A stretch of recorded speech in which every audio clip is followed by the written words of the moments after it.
Então, pessoal, hoje a gente vai tratar de um tema muito importante no direito processual penal, que é a teoria da nulidade no processo penal. Um tema que nós colocamos logo no início, na parte inicial do livro, no primeiro eixo estático, que é o local onde ele sempre deveria estar.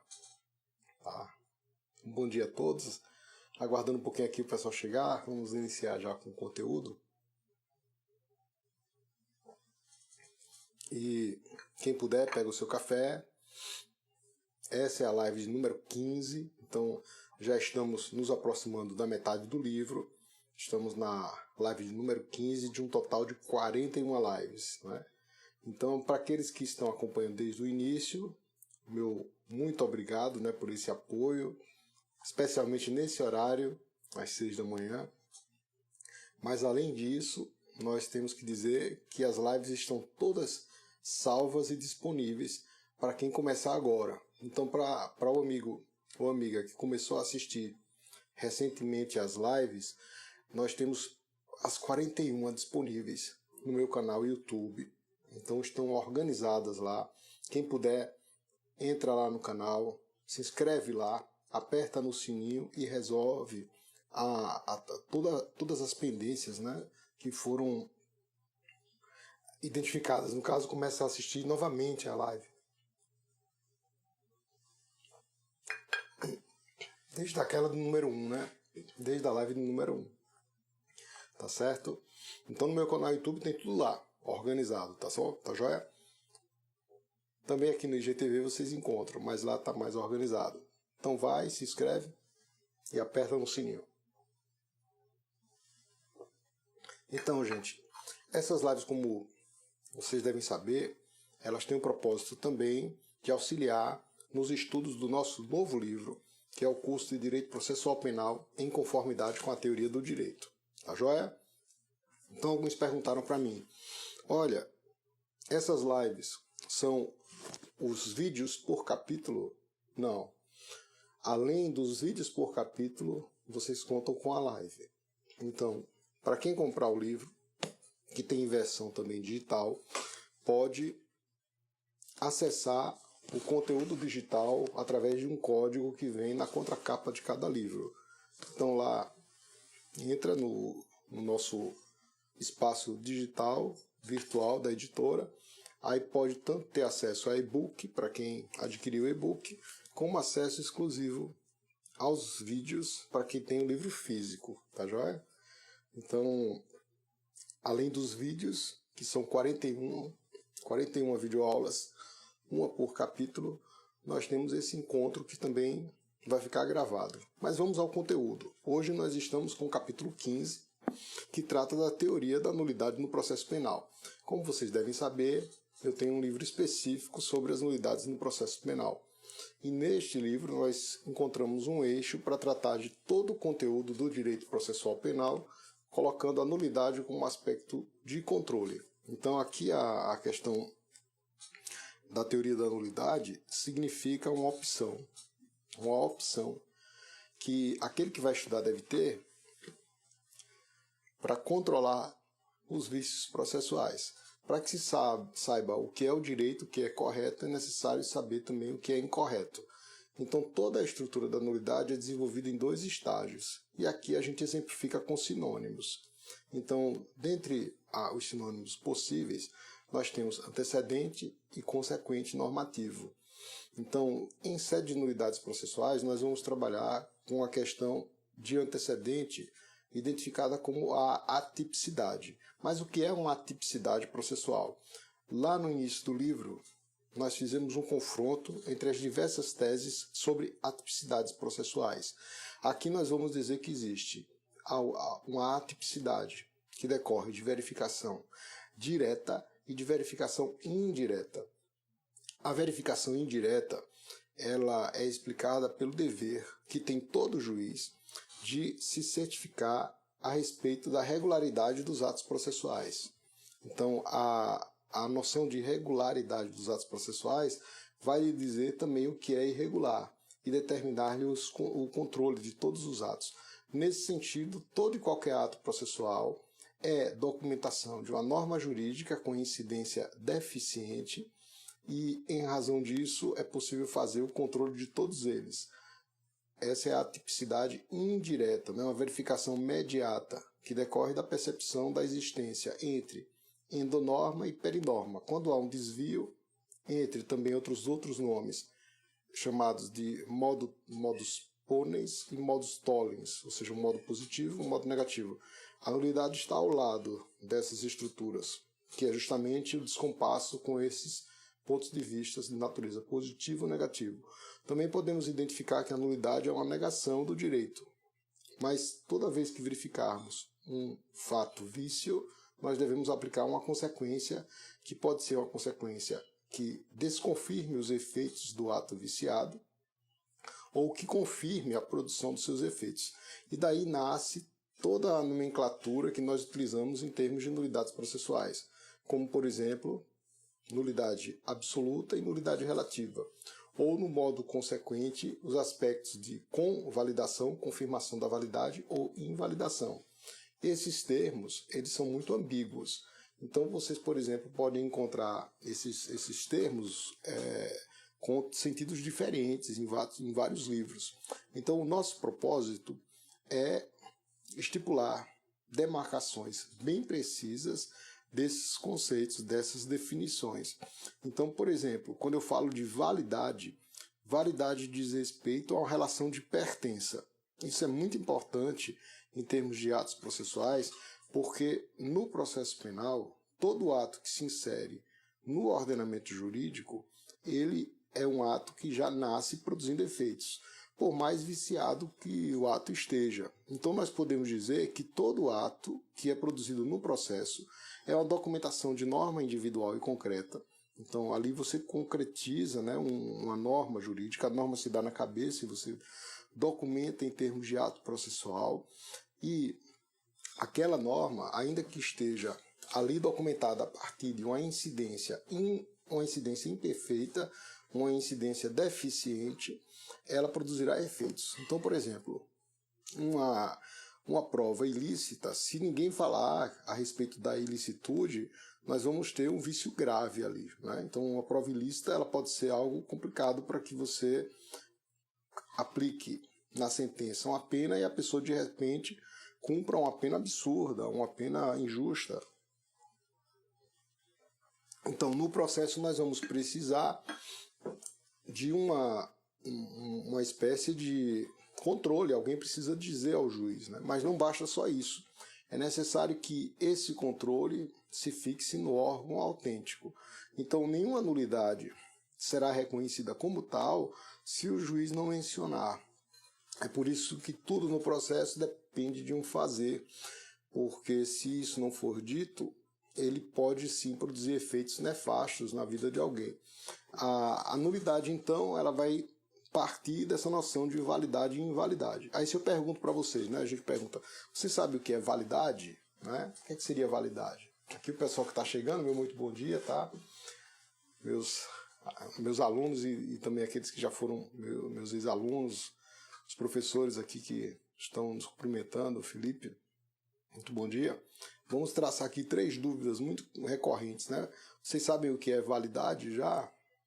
Né? Se eu pergunto o que é válido, porque no direito, na jurisprudência dos tribunais, se você perguntar o que é válido, cada um vai dar uma resposta diferente, né? E isso é um problema para a gente, porque se não se sabe dizer o que é validade, você vai ter uma aplicação do direito totalmente incerta e na penumbra. Então, validade, eu vou responder no final, mas podemos iniciar com a seguinte ideia: é relação de pertença. Então, e pertença de quê? Pertença a respeito dos efeitos jurídicos que são produzidos por um ato. Então, quando eu documento um ato no processo, ele já é de per si válido, né? E nós explicamos aqui essa relação de validade e a relação de invalidade. A invalidade é um sinal negativo que você apõe na validade. Rigorosamente falando, o ato não sai do processo, mas se você colocar um ato sem efeito, você precisa dizer isso. Então, é por isso que a nomenclatura que diz assim, olha, teoria das invalidades não é bem correta, né? Porque se eu falo de direito, é direito aquilo que já está sendo documentado enquanto algo válido, né? Então, assim, essa é a questão. Por exemplo, toda lei, se eu for para o âmbito abstrato, toda lei, ela é considerada constitucional, né? Ou seja, a presunção de constitucionalidade das leis. Então, observem que a gente tem leis absurdas no nosso sistema, né? Se inserem leis absurdas no nosso sistema. Mas essas leis, enquanto não dito o contrário, elas acabam produzindo efeitos, a não ser que o vício seja algo assim que seja a distorção seja tal que ofenda os elementos naturais. Aí tudo bem, a gente vai dizer, olha, não dá para cumprir, não, uma lei que diga algo que não se dá para cumprir na realidade. Teve no caso foi um decreto de um prefeito que declarou que seria proibido morrer, por exemplo. O exemplo é um absurdo, né?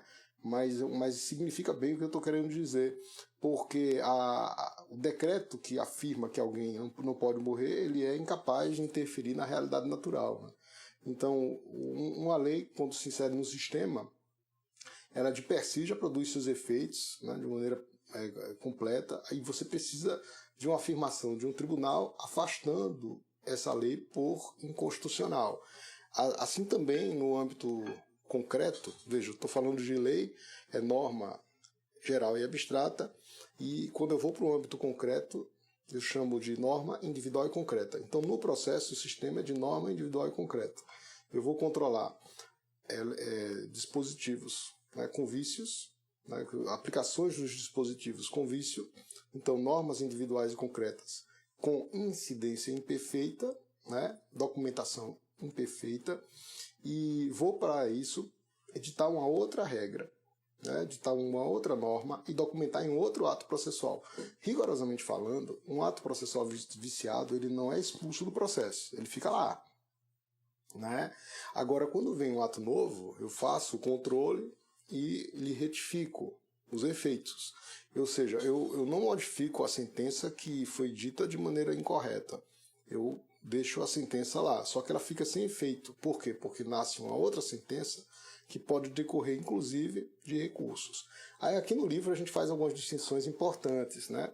Então, não sei se vocês já ouviram falar, mas existe em sede recursal efeitos que podem ser de natureza iterativa ou efeito reiterativo, né? Então tem duas formas. Por exemplo, o recurso de embargos de declaração tem efeito iterativo. Por quê? Porque o controle é feito de maneira linear, pelo mesmo órgão que editou a sentença. Então, se alguém opõe embargo de declaração contra a sentença, quem vai julgar é o mesmo órgão, ou o juiz no primeiro grau, ou o tribunal, ou o respectivo órgão recursal. Agora, quando essa afirmação ela depende de uma verticalização, ou seja, eu interponho apelação, cujo objetivo é declarar a nulidade de um julgamento do júri por ter sido este julgamento se dado de maneira manifestamente contrária à prova dos autos. Tudo bem, vai haver uma nulificação do júri, mas por um órgão vertical. Aí nós chamamos de efeito reiterativo, né? Então isso é um saneamento. Também os efeitos podem ser relacionados com o saneamento. O saneamento por meio de embargos de declaração é um saneamento iterativo. O saneamento por meio de uma apelação é um saneamento reiterativo.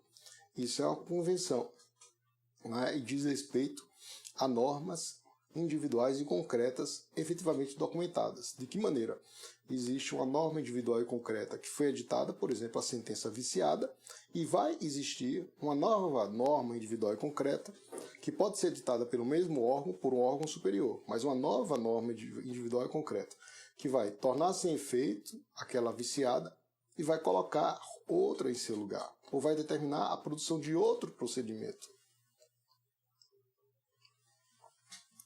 Não é?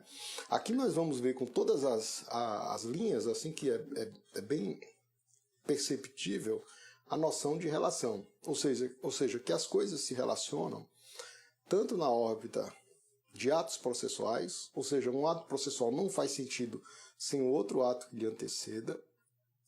E também vamos perceber que as próprias categorias envolvem relação para que possam ser compreendidas.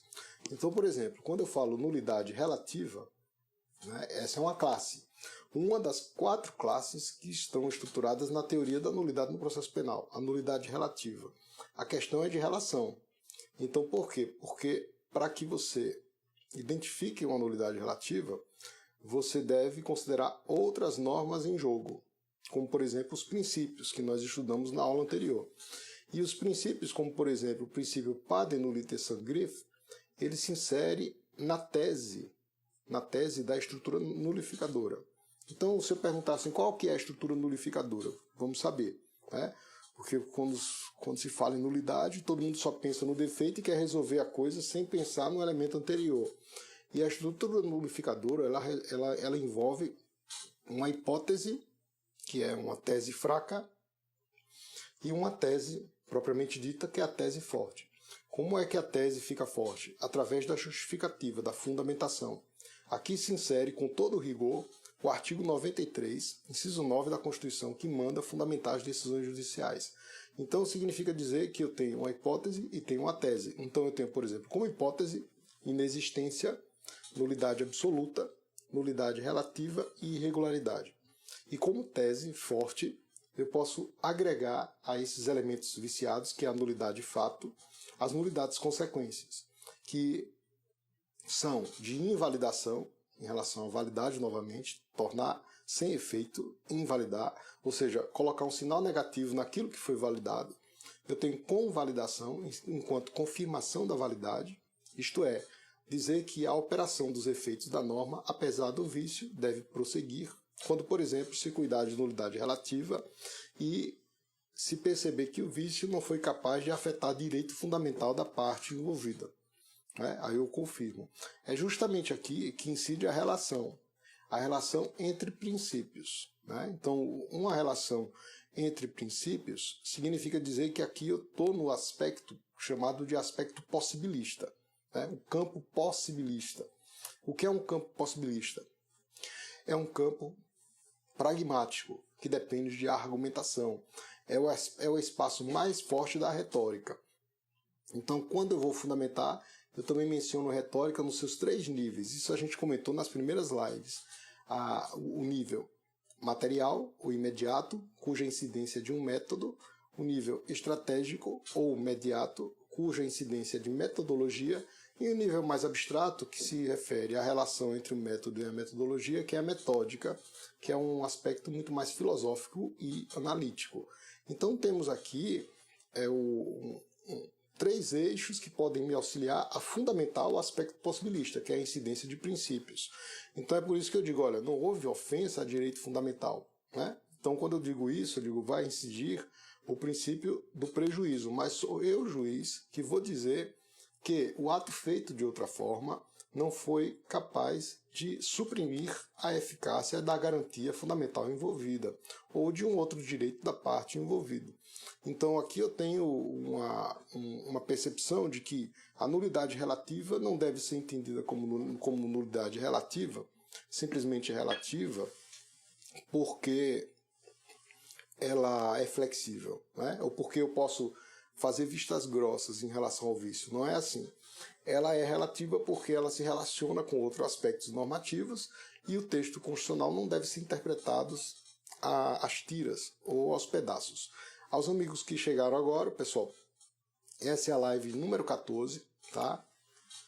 De um total, aliás, essa é a live de número 15, a gente fez a 14 ontem, que tratou dos princípios, e essa live 14 é importante para a de hoje, mas é uma live que faz parte de um total de 41 lives, que se refere a uma live por capítulo no nosso curso de Direito Processual Penal, em conformidade com a teoria do direito. Então aqui a gente faz uma facilitação do acesso a esses conteúdos e que tem o propósito de demarcar bem os conceitos processuais penais.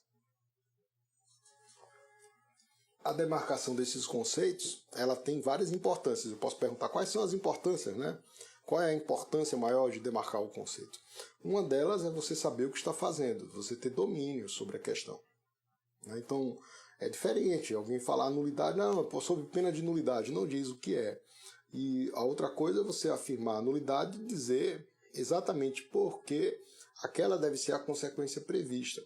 E apesar de haver a previsão dessa consequência, de se imaginar essa previsão, o julgador ou a pessoa que trabalhou com o processo fez de maneira diversa. Né? Então, nós classificamos as nulidades de acordo com a gravidade. E a gravidade pode ser maior ou menor. Em razão disso, no aspecto antecedente, nós dizemos que existe inexistência jurídica. A inexistência jurídica, pessoal, né? O que é inexistência jurídica? O que é inexistência de fato? Uma coisa primeira para fixar bem é que inexistência de fato é diferente da jurídica. A inexistência de fato pode desaguar em inexistência jurídica, quando, por exemplo, se falta um elemento essencial estrutural ao processo, como, por exemplo, a denúncia, e, em razão disso, o processo que aparentemente existe não existe juridicamente, porque lhe falta uma peça estrutural. Né? Então, aqui eu tenho inexistência jurídica decorrente de uma omissão, de uma inexistência de fato, mas são coisas distintas. Então, relacionamos a inexistência a uma outra categoria conceitual, que é a estrutura, ao elemento estrutural de um ato processual. Então existem elementos sem os quais não são identificados pelo sistema. Novamente, a noção de sistema necessária para a compreensão do assunto. Outra questão importante é a nulidade absoluta, que no degrau é a seguinte, em ordem decrescente de gravidade do vício que afeta o ato. Então, quando a gente chama de nulidade absoluta, nós relacionamos a um outro elemento, que é um elemento que visa organizar esses atos, né? Um elemento convencionado pela doutrina com base em elementos, em termos que são usados na jurisprudência. O elemento essencial, ele caracteriza, então, quando ofendido, esse elemento, a nulidade absoluta. Mas não todo elemento essencial. O elemento essencial que, se é afetado, o elemento essencial do ato, que, uma vez afetado, interfira em elementos de natureza, em aspectos de natureza constitucional, ou que diga respeito à cominação de vícios. O que é cominação de vícios, gente? Está no artigo 564. Ocorrerá nulidade. É nulo ato. Quando toda vez que afirma assim, é nulo ato, ocorrerá nulidade, isso é uma cominação, ou seja, é uma previsão. Né? Até tem esse termo no Código Penal, quando diz que não há crime, né, sem prévia cominação legal. Então precisa ter uma previsão. Então a previsão se chama cominação. Então nós temos nulidades cominadas, né, que são as nulidades em espécie de tipicidade fechada, e nós temos as chamadas nulidades que decorrem de elemento constitucional. Para essas nulidades, esse elemento é o elemento essencial que, se afetado, ocasionará nulidade absoluta. Além disso, eu tenho as nulidades relativas, falei um pouco delas, mas aqui eu estou querendo classificar de acordo com os 4 eixos que colocamos aqui e explicamos como construir a estrutura simbólica, que é uma abstração dessa teoria. Ou seja, ela é uma teoria dúplice, né? Ela tem uma estrutura dúplice, uma estrutura de antecedente a consequente, nulidade de fato, nulidade de consequência, e a nulidade de fato ela se classifica, por sua vez, em 4, ou seja, uma classificação quadripartite, uma classificação que pode ser de inexistência jurídica, nulidade absoluta, nulidade relativa e irregularidade. A nulidade relativa diz respeito a elementos acidentais, ou seja, são elementos que podem, em tese, causar prejuízo, mas nem sempre, que estão situados no aspecto mais periféricos, e que dizem respeito a questões que não interfiram em direito da parte de maneira imediata, mas podem causar, em tese, algum prejuízo, mas nem sempre. O outro aspecto que a nulidade relativa também pode dizer sobre os elementos essenciais, mas aqueles que não são constitucionais, ou seja, elementos que não estão na Constituição, ou que não decorrem da Constituição, não têm linha direta com a Constituição, ou ainda elementos que são essenciais, mas que não têm previsão de combinação de nulidade em lei. Então esses são os critérios para você dizer, essa nulidade é uma nulidade relativa. E sendo relativa, eu faço incidir os princípios que estão lá na live de número 14. Né? Então aqui eu já consegui fazer a divisão em 3. E tem a irregularidade. A irregularidade eu costumo dizer que os elementos são acidentalíssimos, né? Aqueles elementos muito acidentais. E o que são elementos muito acidentais? São aqueles que nem em tese causam prejuízo para o direito da parte, né? Então aqui a gente fecha. E qual a importância disso tudo? É que eu consigo aplicar o aspecto seguinte da estrutura. E o aspecto seguinte da estrutura pode se dividir em efeitos gerais e efeitos específicos. Os efeitos gerais, eles são de invalidação, convalidação, saneamento e modulação. Então aqui, pessoal, nós fazemos essa divisão, né? Não sei se vocês conseguem identificar aqui, mas o livro tem essa divisão para explicar tudo que eu estou dizendo em termos de nulidade fato, né? Ou ainda coloco aqui atipicidades e nulidade consequência ou efeitos jurídicos, né? Então, tudo que pode aparentar ser difícil o acesso, ele acaba se tornando simples se você faz dele um retrato, e esse é o objetivo. Aí quando falamos de confirmação da validade com validação, mas quando falamos de modulação, o que é que vem a ser isso, né? A modulação dos efeitos é a aplicação daquele princípio da concatenação ou da consequencialidade. Nós falamos desse princípio já, significa que o judiciário tem que dizer quais são os atos que são atingidos. E esse princípio se relaciona com um outro princípio muito importante, que é o do isolamento dos atos processuais. Então, se existe, por exemplo, um ato processual que pode não ser objeto de invalidação, ele deve ser mantido, mas naturalmente que isso não pode significar menosprezo a algum direito fundamental. Então, por exemplo, se é um processo crime por tráfico de drogas, quando você nulifica o procedimento, pode nulificar, por exemplo, a partir do recebimento da denúncia. Pode ser que no curso do procedimento e antes da nulificação tenha sido acostado o laudo de constatação definitiva da droga. Pode ser que este laudo não tenha sido afetado pela nulidade. Então, quando isso acontece, você pode precisar dizer, bom, o laudo permanece com seus efeitos, mas o procedimento deve ser nulificado a partir da denúncia, né? Isso se chama modulação. Então, a modulação ela pode tanto fixar a supressão de vícios para frente como para trás, né? Aí vejam que isso te dá uma potência, né? Uma potência de controle, de percepção das coisas, de como se deve fazer no processo criminal. A outra possibilidade é o saneamento. O saneamento não é uma categoria, digamos assim, uma categoria independente das outras. O saneamento pressupõe a invalidação. O saneamento é você tornar sem efeito e produzir novamente o ato. Então, quando falamos em saneamento, nós devemos pressupor primeiro a invalidação do processo, que pode acontecer em primeiro nível ou em segundo nível. Em primeiro nível, quando, por exemplo, o próprio juiz nulifica e faz de novo em sede de recursos, isso é um saneamento iterativo. Quando é no plano vertical, ou seja, que sai do caráter linear, quando, por exemplo, você interpõe uma apelação criminal, interpõe um recurso sem sentido estrito, quem pode determinar o saneamento é o tribunal. Ele pode nulificar, aí, por exemplo, se for ausência de um requisito, né, específico para que o procedimento tenha desenvolvimento válido e regular, ele manda o juiz sentenciar de novo. Esse é um saneamento reiterativo.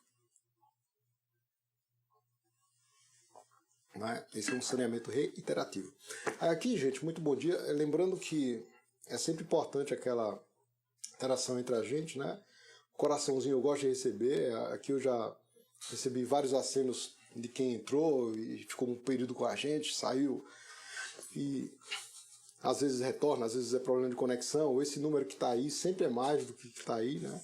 A gente vê que muita gente participa e que às vezes não aparece aí no número que tá acima. Então quem puder mandar um coraçãozinho e mandar aquele aviãozinho para os amigos, a live está acontecendo, né? Às vezes alguns reclamam do horário, é muito cedo e tal, mas só que eu acabei precisando desse horário por conta dos demais compromissos e para manter também uma constância já que não é uma live exclusiva, são várias lives sobre o livro, né? São 41 lives, e aí a gente precisava estabelecer um horário que a gente pudesse cumprir sem frustrar nossas expectativas. Então aqui nós explicamos as categorias que ficam no aspecto da hipótese e no aspecto da tese, né? A hipótese é a tese fraca, hipótese, tese fraca, e a tese forte. Você tem sustentação para dizer. E você fortifica a tese como? Quando você descreve os elementos afetados e diz por que você está considerando nulidade absoluta. Você diz por que a nulidade relativa. Então isso desmonta toda tentativa de querer misturar as categorias que às vezes a gente identifica em vários setores, né? Seja na jurisprudência, seja na doutrina. Às vezes se diz que é uma nulidade absoluta, depois diz que é inexistente, depois diz que é relativa, depois diz que toda nulidade é relativizada. Isso causa uma grande confusão na cabeça de quem está estudando, né? E de quem está tentando aprender. Então, gente, além dos efeitos gerais, nós temos efeitos específicos, né? Então, dentre os efeitos específicos, nós relacionamos a nulidade com a prova. A prova, ela não é nula, né? A gente não pode dizer que uma prova é eivada de nulidade, não faz sentido. A não ser que você diga que nulo é o argumento, né? Nulidade da sentença. A sentença transforma a prova em argumento. Quando a gente estuda a prova, nós vamos ver que a prova é dotada de um percurso que vai desde o elemento empírico até a sua transformação e passagem para o mundo jurídico em termos de argumento, em termos de enunciados prescritivos. Se eu, por exemplo, afirmo que é válida uma prova no processo penal na minha sentença e o tribunal percebe que não é, essa afirmação ela pode ser objeto de nulidade. Tudo bem. Mas a prova em si, elemento empírico, ela não é objeto de nulidade, né? A prova é objeto de inadmissibilidade. Então eu inadmito que a prova seja inserida porque uma prova ilícita, porque uma prova derivada da ilícita, aplicação dos frutos da árvore envenenada, né? Então a outra questão eu posso dizer, olha, ela foi inserida indevidamente. Então nesse caso, a nulidade deve recair sobre o ato aquisitivo, sobre aquele ato inicial que mandou incluir aquilo que não deveria ser incluído, deveria ser objeto de exclusão. Daí o termo usado na teoria da prova pela doutrina, e esse termo às vezes é usado em inglês, que significam regras de exclusão. São regras para a exclusão da prova ilícita, né? Então, quando a gente fala dos efeitos específicos, aí nós vamos falar de outras consequências que podem ser atreladas aos vícios. E aqui temos outros problemas, porque nós vamos verificar que o juiz sempre vai precisar de um elemento antecedente para aplicar uma consequência. Então tudo que foi consequência alguma vez pode ser antecedente da próxima aplicação. Então é como se uma norma determinasse a produção de outra norma. Então, por exemplo, se eu digo, olha, ocorre que a prova foi produzida ilicitamente, isso é um efeito jurídico que eu estou aplicando. Eu estou declarando que a prova é ilícita. No entanto, isso não basta. Então, com base nessa consequência de declarar a prova ilícita, isso vai ser um elemento antecedente para a providência seguinte. E a providência seguinte será, por exemplo, a determinação de sua exclusão. Aí tudo bem. Para isso, eu tenho primeiro que nulificar o ato aquisitivo. O ato aquisitivo mandou incluir. O ato de exclusão manda expulsar, manda o expurgo, né? Manda expurgar a prova. Às vezes aquilo não basta. E o expurgo da prova, ele vai demandar ainda a inutilização daquela prova. E a inutilização, às vezes, significa a destruição da prova. Então, existem alguns elementos que podem ser tanto objeto do crime, como podem ser também, além de objeto, por exemplo, material do crime, pode ser objeto probatório. Então, por exemplo, a droga ela é tanto um elemento que comprova a materialidade do crime de tráfico, como ela comprova também a própria ele é elemento probatório da prova, né? O objeto probatório. Então é objeto material, é objeto probatório. Então eu não posso destruir toda a prova. Eu não posso destruir o material probatório, né? Eu posso destruir uma parte dele, a lei autoriza.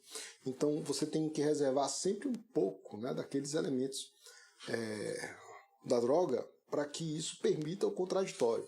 Então, devemos ter muito cuidado com a aplicação desses antecedentes a consequente. O consequente de uma coisa se torna antecedente de outra incidência normativa, e assim por diante, como se uma norma determinasse a produção de outra norma.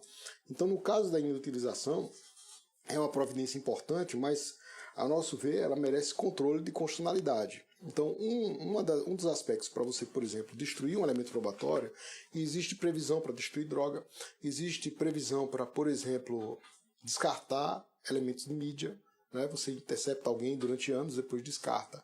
Então, para que a gente evite que o nosso processo se torne um processo inquisidor, é indispensável que haja intimação do defensor, seja ele público, seja ele dativo, seja ele constituído, né? Então, isso é uma providência indispensável. Então, tudo bem, vamos destruir uma parte, né, do elemento probatório. Ótimo, tem previsão legal? Tem. Mas essa destruição ela não pode ser feita sem a ciência dos envolvidos, em especial sem a ciência da pessoa imputada, né? Aí vocês vão perceber que existem vários juristas assim que a gente reconhece, né, como juristas famosos mundialmente, inclusive, como Klaus Hoxie, né? Então eles tratam de elementos que fazem menção também a relações entre antecedente e consequente. Usam nomenclaturas diferentes, mas eles não deixam de lado a estrutura normativa. Então, por exemplo, aqui nós citamos, em sede recursal, né, que o Hoxie, Artz e Tiedemann, eles mencionam os atos de causação e os atos de obtenção. Então é bem interessante porque quando você fala, olha, se trata de atos de causação, se trata de atos de obtenção, ele se refere a um efeito mais imediato ou um efeito mediato, em sede recursal. Então, às vezes a previsão é para, por exemplo, impedir a impugnação de um ato processual. Então, quando eu falo, olha, aquele vício ele impede que você examine a questão. Então eu tenho ali um aspecto que se refere à inadmissibilidade do recurso, né? Então se você interpõe um recurso inadequado contra uma decisão, né, aquilo ali deve causar a inadmissão imediata do seu recurso. Tá? Agora, quando a questão já diz respeito à admissão do recurso e a alguma providência subsequente, a gente pode dizer, bom, aquele recurso ele se trata de uma demanda antecedente para atos de obtenção. Então você pode, a partir do recurso, ter um ganho em termos, por exemplo, de reforma da decisão. Então vejam que a utilização das categorias ela tem um propósito de primeiro, ordenar o processo. Então é como se eu não pudesse fazer as coisas de qualquer jeito, de qualquer maneira, né? Tem, em segundo lugar, um propósito de melhor compreensão da matéria, porque você consegue identificar o assunto como se você estivesse usando uma lupa e verifica as suas articulações, né? E, em terceiro lugar, que é tão importante quanto as primeiras etapas, você consegue obter maiores resultados.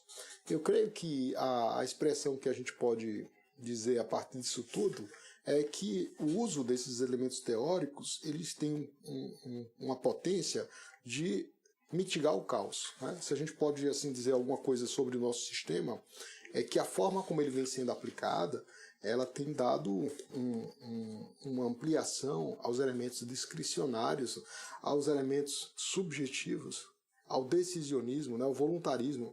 E sempre é complicado quando você não tem condição de prever sequer o que o tribunal vai dizer por conta do arbítrio que está sendo deferido ao órgão judicial ou aos protagonistas da ação, como o próprio autor da ação penal. Aqui nós falamos do desentranhamento, que é uma categoria, nós falamos aqui no capítulo 15, né? Estamos agora na página 360 do livro, então já estamos nos encaminhando para perto da metade. O livro tem 1056 páginas, né? E tem também, assim, quem quiser estudar por assuntos, né, de maneira separada, tem índice remissivo, né? Então você também consegue identificar esses elementos. Eu quero estudar sobre conexão. Você tanto acha lá no índice remissivo, como acha também no índice por artigos, como também tem um sumário logo no início do livro, né? Então, quando eu falo, por exemplo, de desentranhamento, que é um nome vulgar usado pelo nosso sistema, o desentranhamento ele deve ser relacionado às expressões técnicas para você entender o que é, né? Então, o desentranhamento ele se relaciona primeiro com a inadmissibilidade, em um aspecto antecedente, e um aspecto consequente, ele se relaciona com a inutilização. Então, se eu posso dizer que a simbiose disso tudo é a exclusão da prova, né? Exclusionary rules, ou regras de exclusão, por outro lado, eu posso dizer que o desentranhamento está em permeio entre a inadmissibilidade da prova, ela não deveria ser admitida, e a sua inutilização, ou seja, porque foi admitida de maneira incorreta, agora eu preciso produzir uma norma de controle, uma norma individual e concreta. Né? Sempre norma individual e concreta. Em seguida ao desentranhamento, aí tratamos dos aspectos de inutilização da prova. Né? Assim, o bacana da teoria da nulidade é não só você explicar o aspecto teórico, né? Mas você dizer por que isso é importante. Né? Então, assim, qual a utilidade disso tudo? Né? Essa teoria é fértil, porque se a gente tiver a teoria só para enfeitar, ela não será interessante. Mas se eu tenho, além do aspecto de precisão, aspectos que propõem resultados ótimos, aí eu digo, bom, temos então uma importância. Vejam que esse assunto ele tem muito a ver com aqueles elementos iniciais relacionados à endonorma e perinorma. O tempo todo eu estou falando isso para se tornar mais comum para a gente que está aqui acompanhando as lives. Né? Então a endonorma é o aspecto do que seria devido. A perinorma é do que seria indevido. O que é que eu quero dizer com isso? É que a gente não consegue entender bem, aprender bem o direito, se você não tiver a percepção de que o direito é também o indevido. Né? Ou seja, que sabendo o indevido você consegue contornar de maneira melhor aquilo que é correto, aquilo que é devido. E aqui temos várias formas de classificar, com outros nomes, os autores variam, né? Os nomes. Então, por exemplo, eu posso falar em proposição afirmativa e proposição negativa. Quando eu digo, olha, a citação deve se realizar por edital, artigo 366 do Código. Né? Em que hipóteses? Ela vai se realizar por edital quando a pessoa não foi encontrada. Né? Se ela estiver se ocultando, eu cito com hora certa. Bom, e o artigo 366? Quando é que eu devo aplicar? Quando a pessoa citada por edital não comparece nem constitui advogado. Então determina a suspensão do processo e do curso do prazo prescricional. Determina a produção de provas urgentes. Tudo isso está previsto no artigo 366 e nos dispositivos que rezam sobre a citação por edital. É o que é devido. São proposições afirmativas. Mas quando eu vou para os elementos relacionados ao que é nulo, essas proposições elas têm um conteúdo negativo do que não se deve fazer. Mas vejam que não é um conteúdo imediato. É como se a dicção da nulidade ela dissesse que é estritamente legal o que é nulo. Ou seja, há uma previsão exatamente do que não se deve fazer. Né? Ocorrerá a nulidade nas seguintes hipóteses. Mas ela não diz é proibido fazer. Inferir que é proibido fazer depende da nossa interpretação. Ali está dizendo ocorrerá a nulidade nos seguintes casos. Ausência de intimação, por exemplo, né? Ou falta de fórmulas e termos relacionados à sentença. Né? Ocorrerá a nulidade. Está lá no artigo 564, inciso 3. Isso é uma previsão afirmativa, mas a inferência que eu deduzo daí é negativa. Né? Essa é uma crítica que o Torquato Castro, que é um professor importante de Pernambuco, que trata da aplicação filosófica da nulidade às categorias do direito civil, ele explica, né, e a gente cita o Torquato Castro aqui, Torquato Castro Júnior, ele menciona que a relação, ou os modos normativos, chamados modos ponens e modos tollens, eles não explicam especialmente a nulidade, porque a nulidade ela tem toda uma configuração diferente. Porque se eu digo, olha, é o que é afirmativo e é o que é indevido, a nulidade ela depende ainda de uma outra inferência, de uma inferência subsequente, para você verificando o que é a nulidade, você deduz o que não se pode fazer. Então, como se houvesse um nível a mais. Naturalmente que isso também envolve um ponto de vista, né? Assim, quem pensa diferente não quer dizer que ele está errado por isso, né? É um ponto de vista. O mais importante é que você, tendo o seu ponto de vista, você fundamente e chegue à conclusão devida. Então, quando a gente fala de proposição afirmativa, eu posso falar, bom, se trata de o que se deve fazer. Quando é proposição negativa, o que não se deve fazer. Em relação à nulidade, eu posso até enquadrar aqui na proposição negativa, mas dependendo da minha interpretação, eu digo, bom, se trata de uma tipicidade direta. Mas o que é tipicidade direta, tipicidade indireta, né? A tipicidade direta prevê lá exatamente o vício enquanto tal. Então, por exemplo, ocorrerá nulidade nos casos de incompetência do juiz. Tipicidade direta. A tipicidade indireta depende da aplicação do artigo 251 do Código, que diz que a gente tem o dever, né, o juiz tem o dever de velar pela regularidade dos atos processuais. Isso significa dizer que eu primeiro preciso saber o que se deve fazer, a endonorma, para depois se deduzir o que não se deve fazer, a perinorma. Tá? Além disso, gente, nós relacionamos esses elementos aos aspectos desenvolvidos pelo Teste Sampaio Ferreira Júnior, que são os aspectos de endonorma e perinorma. Ou ainda do Teste Sampaio Ferreira Júnior sobre aspectos relato e aspecto cometimento. Então, o aspecto relato, ele teria seria um elemento reflexivo, né? Toda vez que eu leio um texto, né, eu leio um texto e entendo que é um dado sentido. Aí Alcides aqui, que está diretamente do Ceará conosco, né, lê o texto e tem outro sentido. Esse é o aspecto relato. O aspecto relato, então, é um aspecto reflexivo da teoria da comunicação, que você vê algo que está escrito direcionado a você, juiz, mas que podemos ter entendimentos diversos, ou seja, o aspecto relato é um aspecto dialógico. Mas quando eu vou dar direcionamento a isso, ele ganha um fechamento de sentido. Eu tenho que escolher um sentido, né? Esse seria, então, o aspecto monológico. Aí, pessoal, o bacana disso tudo, né, que a gente vai fazer uma análise, né, uma concepção analítica. É interessante, eu vi uma questão de prova que dizia assim, para você identificar qual seria a assertiva incorreta, e uma delas, que estava lá, que seria uma das corretas, falava do juízo analítico de Kant. Né? Kant trata do juízo sintético e do juízo analítico.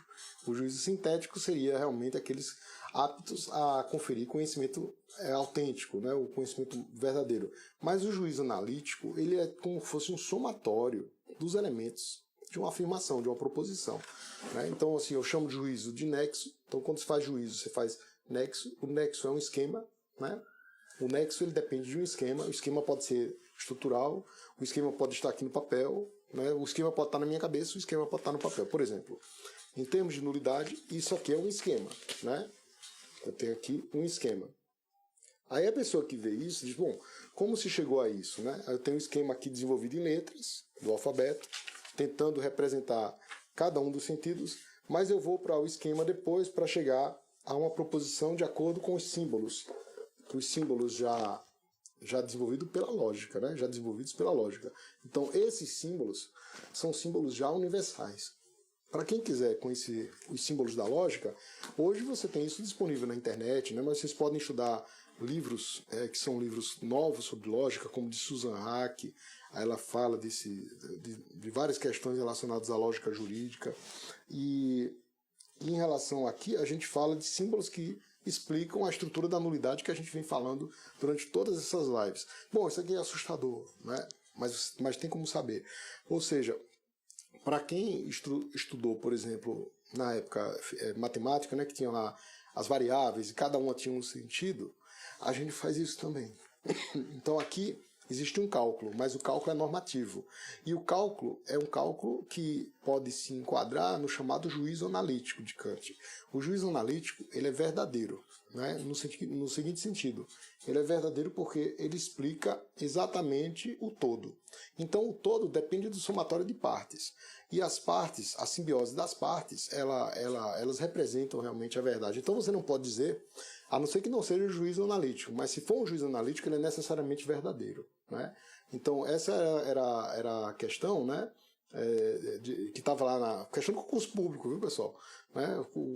Seria um juízo o juiz analítico seria um juízo necessariamente verdadeiro. Correto, né? Correto nesse sentido, correto porque eu não posso dizer, então, que S, enquanto nulidade, estrutura da nulidade, sistema S, né? Sistema individual e concreto, estrutura da nulidade, ela vai depender de um P e deve ser Q. Mas o que é que significa tudo isso? Uma nulidade fato para uma nulidade consequência. Necessariamente vai ser isso, não vai ter outra forma de se explicar uma estrutura nulificadora. Eu posso depois ir preenchendo os conteúdos. E aqui a gente faz um passo a passo. Né? Em algumas páginas a gente explica o passo a passo para se chegar a isso aqui. Então, por exemplo, iniciamos com a descrição de cada uma das proposições, né? Aí a gente faz também aqui a menção, cada uma das proposições, dizendo como se chega, né? E por que é dessa maneira que deve ser encontrado como um padrão normativo em todas as normas jurídicas de processo penal.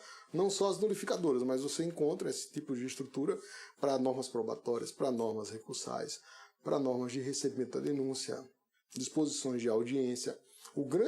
A grande sacada é você conter o arbítrio. Aqui, o João Mingo tá explicando aqui para a gente. Alô Café é um autor importante, né? E realmente migra dessas mesmas ideias que você pode encontrar em Lourival Villanova, que é pernambucano. Então tem muitos amigos aqui de Pernambuco que nos acompanham. E também, hoje, quem desenvolve essas ideias, até os livros do professor Lourival Villanova são publicados pela editora Noesis, é o professor Paulo de Barros Carvalho, tá? Então, quando a gente faz primeiro uma atividade de formalização, é você transformar o aspecto concreto, que você, por exemplo, pode encontrar lá, vício na resposta preliminar à acusação. Né? A resposta preliminar à acusação é o ato do réu. Foi recebida pelo juiz, então é objeto de controle. Então, como eu posso explicar esse vício? Aí você vem para a estrutura. Né? Então, quando eu vou explicando a estrutura até chegar nela, eu faço uma formalização. Eu transformo os elementos concretos em símbolos. Agora eu posso fazer o caminho inverso. E aqui a gente faz também. Quando a gente vai para um caso concreto, né, então todos os capítulos do livro, eles são encerrados com a aplicação de um caso concreto, que é um caso judicial. Então eu sempre cito uma jurisprudência recente, e as jurisprudências são todas ali do eixo de 2020, 2021, e as mais antigas que a gente pode encontrar no livro são de 2015, menos que isso não, porque não temos coisa nova, mas assim que surge a gente já faz a devida adequação.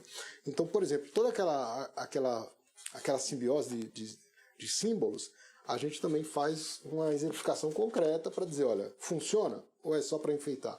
Então aqui tem um caso concreto e a respectiva consequência com a utilização de cada um dos elementos. Né? Então na hipótese aqui, nós fazemos a menção em relação ao artigo 226, que trata do reconhecimento de pessoas ou coisas. Né? Então, a nulidade absoluta no reconhecimento, aqui existe uma questão dúbia, que é a seguinte: quando se trata de ato produzido durante uma audiência ou durante um ato já procedimental inserido, alguns dizem que haverá nulidade do próprio ato. Na verdade, não é nulidade da prova, é nulidade do que está documentado nos autos.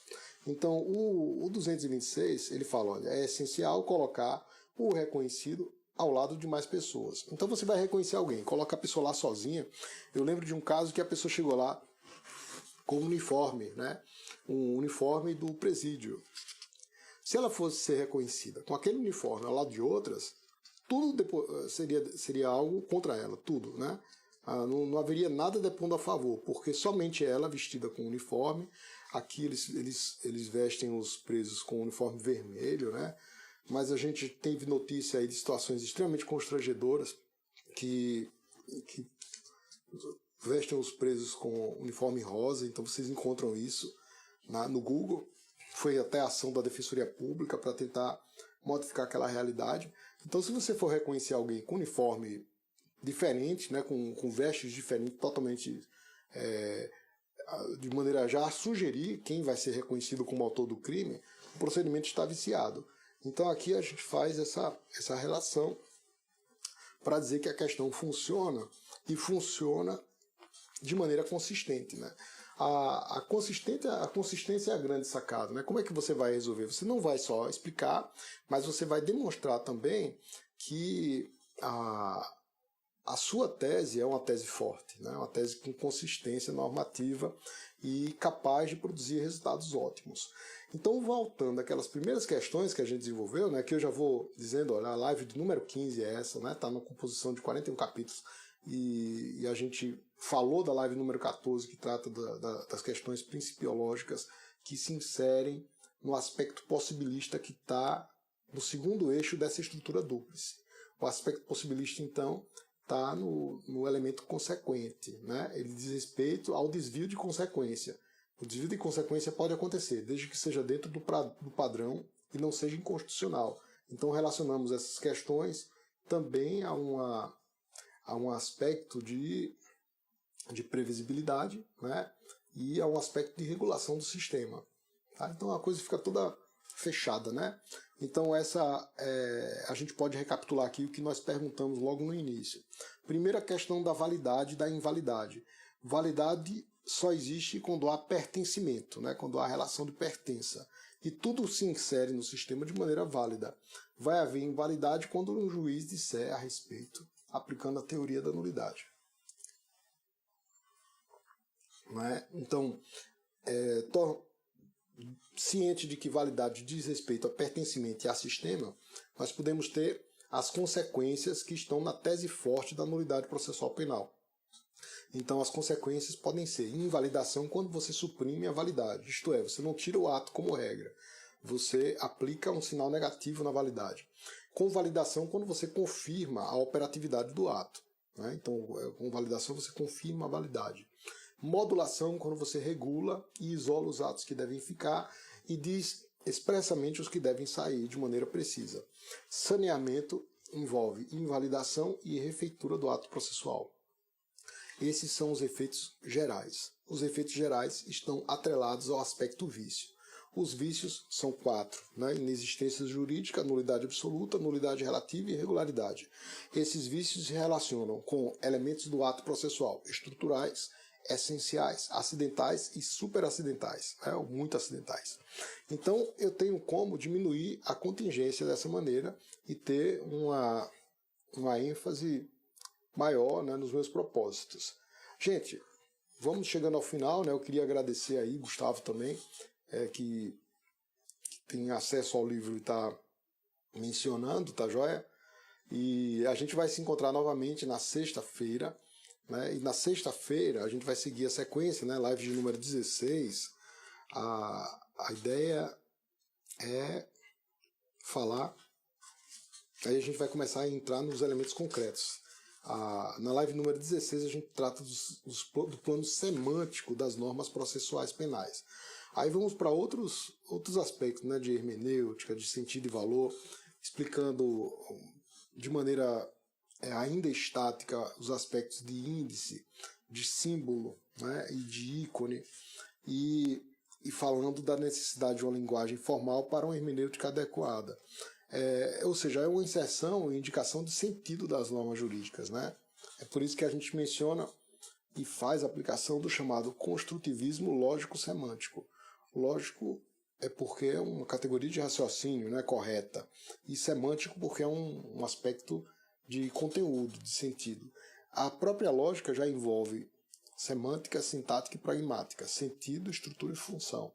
Né? Isso tudo junto é muito bacana. Então eu queria agradecer aqui a participação de todos, né? A live vai ficar salva, a gente deixa tanto salvo no IGTV, como também a gente deixa guardado no YouTube. Então, para quem não se inscreveu no nosso canal YouTube, vai lá, se inscreve, aperta no sininho, tá tudo organizado lá. E lembra de mandar aquele coração, eu sempre acho bacana, preparar um cafezinho, né? Tomar o seu café da manhã aqui, começar cedo. E, sobretudo, manda aquele aviãozinho para os amigos, diz, olha, a live tá bacana, vamos lá e vamos estudar, viu? Muito obrigado, um abraço, obrigado aí pelas referências ao Alaô e até sexta-feira, que a gente continua com produção de conteúdo aí no nosso Instagram. Obrigado.